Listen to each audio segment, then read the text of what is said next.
तो नमस्कार दोस्तों, एक बार पुनः स्वागत है आप सभी का आपके अपने YouTube प्लेटफॉर्म यानी कि संध्या कंप्यूटर क्लासेस। कल के दिन होने वाले पेपर के लिए अति महत्वपूर्ण प्रश्न जो कि आपको एग्ज़ाम में सीधे के सीधे देखने को मिल सकते हैं। देखिए विद्यार्थियों, अगर आप चैनल पे पहली बार विजिट कर रहे हैं तो चैनल को सब्सक्राइब जरूर करें, इस वीडियो को ज़्यादा से ज़्यादा लाइक एंड शेयर करें।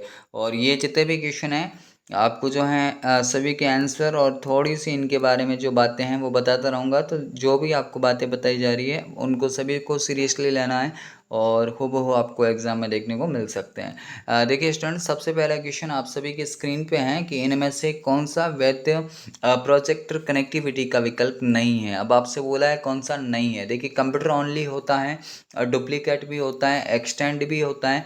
इसके अलावा जो आपका प्रोजेक्टर ओनली भी होता है। कौन सा होता है? प्रोजेक्टर ओनली भी होता है, बट कौन सा नहीं होता? इन्वर्टेड नहीं होता। तो ये जो है बात यहाँ से याद रखनी है कि ये तीनों होते हैं, जबकि एक ऑप्शन आपके सामने कौन सा है?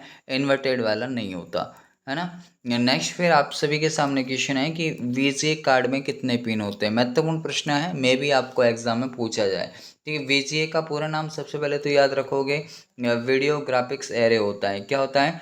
वीडियो ग्राफिक्स, है ना, वीडियो ग्राफिक्स एरे होता है इसका पूरा नाम। और इसके अंदर जो पिन होती है वो कितनी? 15 होती है। नेक्स्ट क्वेश्चन की हम लोग बात करते हैं कि HDMI का विस्तारित रूप क्या है।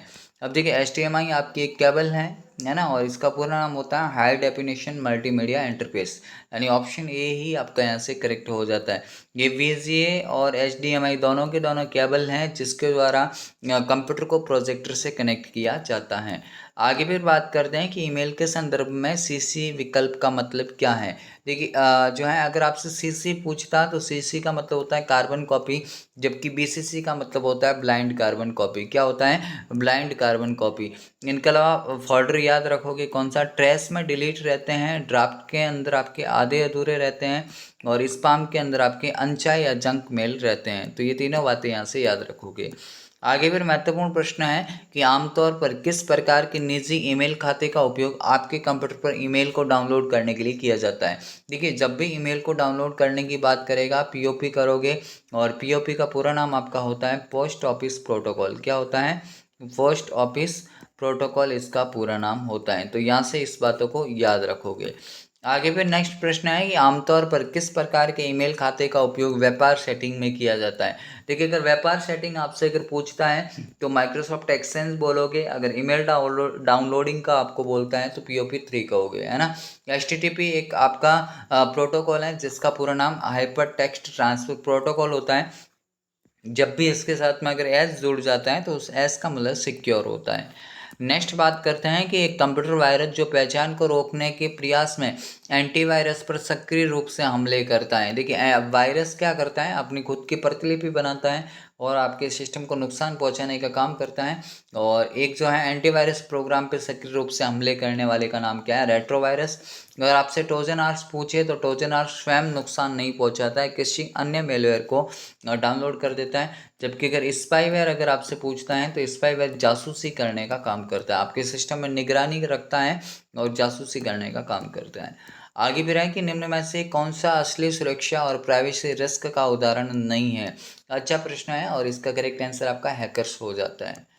नेक्स्ट फिर बात करते हैं कि पेस्ट स्पेशल कमांड आपको कॉपी और पेस्ट करने की सुविधा देता है। तो देखिए पेस्ट स्पेशल कमांड आपको एक्चुअल फॉर्मूले के बजाय आपके उसके परिणाम को वैल्यू को जो है कॉपी और पेस्ट करने की सुविधा देता है। अब देखिए यहाँ से याद रखना है, कॉपी की शॉर्टकट की कंट्रोल के साथ में C होती है, जबकि पेस्ट की होती है कंट्रोल के साथ में V होती है। अगर कट की पूछे तो कंट्रोल के साथ में X होती है। तो ये सारी बातें यहाँ से याद रखोगे। आगे फिर है कि वर्कशीट में एक स्थान से फॉर्मेटिंग को कॉपी कर किसी दूसरे स्थान पे फॉर्मेटिंग को अप्लाई करना के लिए आप किसका उपयोग करेंगे। तो भाई हम लोग किसका करेंगे? स्टैंडर्ड टूल बार पर उपस्थित फॉर्मेट पेंटर के बटन के द्वारा। अब देखिए उसको अगर फॉर्मेटिंग को हटाना चाहते हैं तो हम लोग क्लियर फॉर्मेटिंग कर सकते हैं, है ना।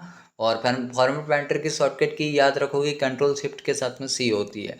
आगे फिर है कि एक्सेल वर्कबुक निम्न में से किसके संयोजन से बनी होती है। तो आपके वर्कशीट और चार्ट के संयोजन से बनी होती है। और जिस स्थान पे आपके जो है रो और कॉलम इंटरसेक्ट करते हैं उसको हम लोग सेल कहते हैं। फॉर्मूले की शुरुआत बराबर से होती है। तो ये सारी बातें यहाँ से याद रखोगे। आगे फिर है कि एक्सेल पावर पॉइंट में वर्तमान स्लाइड से स्लाइड शो को शुरू करने की शॉर्टकट कुंजी कौन सी है? तो शिफ्ट के साथ में F5 होती है। अगर आपसे वो नॉर्मली पूछता है तो F5 से अपनी शुरू होती है, और रोकने की अगर बात करता है तो एस्केप इसका करेक्ट आंसर होता है। आगे फिर है कि नई प्रेजेंटेशन खाली जगह से बनाई जाती है ना, तो इन सभी से बन सकती है। खाली प्रेजेंटेशन, मौजूदा डिजाइन, सारे के सारे आपके करेक्ट है। नेक्स्ट प्रश्न है कि प्रेजेंटेशन में विद्यमान सभी स्लाइडों पर एक जैसा प्रदर्शन चाहने के लिए आप निम्न में से किसका उपयोग करेंगे? तो प्रेजेंटेशन डिजाइन टेम्पलेट, आपका ऑप्शन सी यहाँ से बिल्कुल करेक्ट हो जाता है।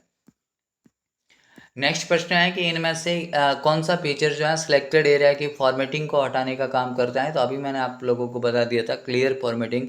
यहाँ से आप सभी का बिल्कुल करेक्ट आंसर हो जाता है। नेक्स्ट क्वेश्चन है कि दस्तावेज में हेडर और फुटर को डालने का मुख्य उद्देश्य क्या है? तो आप जो क्या करना चाहते हैं, दस्तावेज की दिखावट को सुधारना चाहते हैं, यानी ऑप्शन ए जो है हेडर और फुटर। हेडर आपका ऊपर की साइड में लगता है और जो फुटर है वो बॉटम साइड में आपका लगता है। नेक्स्ट प्रश्न है कि निम्न में से कौन सा ऐप नागरिकों को मुद्दों को हल करने और समाधान करने के लिए बनाया गया है? तो राज्य संपर्क इसका करेक्ट आंसर है। इसके टोल फ्री नंबर 181 होते हैं। अगर वो इंडियन रेलवे के टोल फ्री नंबर पूछे है ना, SMS सर्विस आपसे पूछे, तो उसकी होती है 139 होती है, 139 है ना।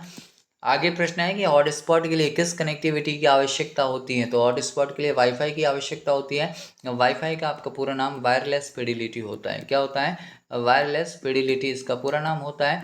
अगर वो आपसे पूछे ब्लूटूथ क्या है, तो ब्लूटूथ एक प्रकार की कनेक्टिविटी है जिसके द्वारा आप फाइलों को एक मोबाइल से दूसरे मोबाइल में जो है सेंड आप कर सकते हैं ना। और ब्लूटूथ आपके पैन प्रकार का नेटवर्क होता है। नेक्स्ट क्वेश्चन की बात करते हैं कि PNR क्या है ना। तो PNR एक पैसेंजर नेम रिकॉर्ड होता है। क्या होता है? Passenger name record. ये 10 अंकों की एक विशिष्ट संख्या होती है। जब भी आप कोई भी टिकट की बुकिंग करते हैं तो उसके बाद में आपके पास में ये क्या आता है, 10 अंकों की संख्या आती है, जिससे आप अपनी जो है टिकट की स्थिति को ट्रैक कर सकते हैं। तो इसी को हम लोग क्या बोलेंगे? PNR। नेक्स्ट प्रश्न आप सभी के सामने है कि पैन कार्ड को जारी कौन करता है? अरे पैन का सबसे पहले तो पूरा नाम आप सभी को पता होना चाहिए। क्या होता है? परमानेंट अकाउंट नंबर होता है। क्या होता है? परमानेंट अकाउंट नंबर होता है। और अगर पूछे फॉर्म कौन सा लगता है, 49A इसका फॉर्म लगता है।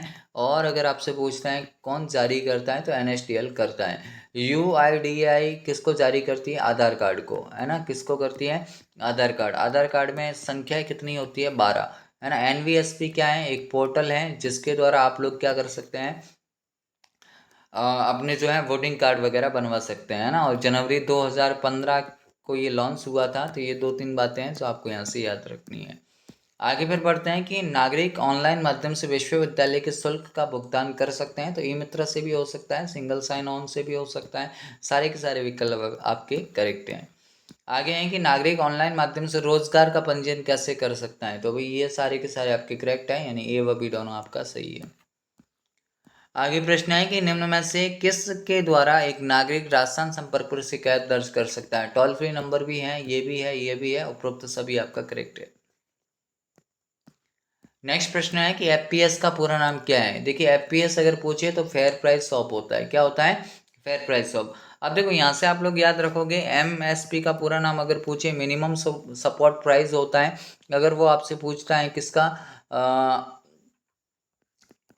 EPDS है ना, तो इलेक्ट्रॉनिक पब्लिक डिस्ट्रीब्यूशन सिस्टम होता है। अगर BPL पूछे बिलो पॉवर्टी लाइन होता है। अगर APL पूछे अबव पॉवर्टी लाइन होता है। ये 2-3 बातें आपको यहाँ से याद रखनी है। आगे प्रश्न है कि EPDS के संदर्भ में MSP का पूरा नाम क्या है? तो मिनिमम सपोर्ट प्राइस होता है, ऑप्शन ए। नेक्स्ट प्रश्न है कि EPDS प्रणाली के संदर्भ में BPL का पूरा नाम क्या है? तो बिलो पॉवर्टी लाइन, अभी मैंने आप लोगों को बता दिया था। अगर APL पूछे अबव पॉवर्टी लाइन। नेक्स्ट प्रश्न है कि जॉब सर्च की वेबसाइट आपकी इनमें से कौन सी है? तो naukri.com भी होती है, और अमेजोन नहीं है, पेटीएम भी नहीं है, तो ऑप्शन ए ही आपका करेक्ट है। इसके अलावा जो है monster.com भी होती है, timejob.com भी होती है। 2-3 बातें यहाँ से याद रखनी है। आगे है कि ऑनलाइन शॉपिंग किस प्रकार का लेन देन होती है? तो B2C होती है, यानी बिजनेस टू कंज्यूमर होती है। अगर पूछे कि राजस्थान सरकार की आपकी कौन सी है, तो उसका नाम क्या है? E-बाजार है। और जितने भी E-कॉमर्स साइट आपकी क्या करती हैं, किसी वस्तु को ऑनलाइन रूप से खरीदने और बेचने की सुविधाएं देती हैं। आगे प्रश्न है कि इनमें से कौन सा एक सर्च इंजन का उदाहरण है? तो गूगल, याहू और बिंग कौन कौन से? गूगल, याहू और बिंग, ये तीनों के तीनों आपके सर्च इंजन होते हैं। नेक्स्ट प्रश्न है कि इनमें से कौन सा एक ईमेल क्लाइंट है? तो ईमेल क्लाइंट आपका जीमेल होता है ना। ऑप्शन ए आप सभी का यहाँ से करेक्ट है। नेक्स्ट क्वेश्चन की MOOC का पूरा नाम क्या है? यानी मॉक का पूरा नाम पूछा है। मैसिव ऑनलाइन ओपन कोर्सेज होता है ना। और इससे जुड़ी हुई संस्था याद रखोगे, EDX है, कोर्सेरा है, कौन सा? कोर्सेरा, खान एकेडमी है ना, खान एकेडमी है। तो ये 2-3 बातें हैं जो यहाँ से आपको याद रखनी है। आगे की इनमें से कौन सा प्रधानमंत्री जनधन योजना से जुड़ा हुआ लाभ? कब बनी है ये?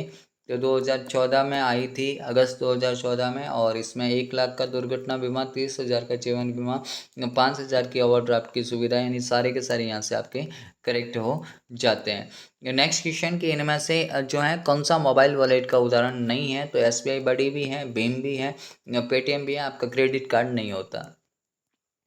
भीम का पूरा नाम भारत इंटरफेस फॉर मनी होता है। अगर UPI पूछे तो यूनिफाइड पेमेंट इंटरफेस होता है। आगे बोला है कि कौन सा प्रिंटर प्रिंट हेड से सियाही की छोटी छोटी बूंदों का छिड़काव करके इमेज का निर्माण करने का काम करता है? इंकजेट आपका बिल्कुल करेक्ट होगा, ऑप्शन बी, है ना। जो लेज़र प्रिंटर है वो क्या करता है? टोनर कार्टेज का उपयोग करता है, टोनर या फिर कार्टेज या ब्लैक सूखे पाउडर का उपयोग करता है। अगर प्लॉटर पूछे तो सबसे हाई क्वालिटी के ये प्रिंटर होते हैं। अगर थर्मल पूछे तो गर्म तत्वों का उपयोग करता है। नेक्स्ट प्रश्न है कि DPI का पूरा नाम क्या है? तो DPI आपके प्रिंटर की क्वालिटी होती है, जिसका मतलब क्या है? डॉट्स पर इंच होता है ना। डॉट्स पर इंच, ऑप्शन ए आप सभी का यहाँ से बिल्कुल करेक्ट हो जाएगा। तो स्टूडेंट ये थे आज के हमारे top most 35 question. I hope आप सभी को ये क्लास काफ़ी पसंद आई होगी। अगर क्लास अच्छी लगे और वीडियो पसंद आए तो वीडियो को लाइक शेयर जरूर करें, और चैनल पे पहली बार विजिट किया तो चैनल को सब्सक्राइब जरूर करें। कल के एग्जाम के लिए सभी को बेस्ट ऑफ लक, सभी अपना पेपर अच्छे से दें। फिलहाल के लिए इतना ही, मिलेंगे एक नेक्स्ट सेशन के साथ। तब तक के लिए जय हिंद, वंदे मातरम, जय भारत।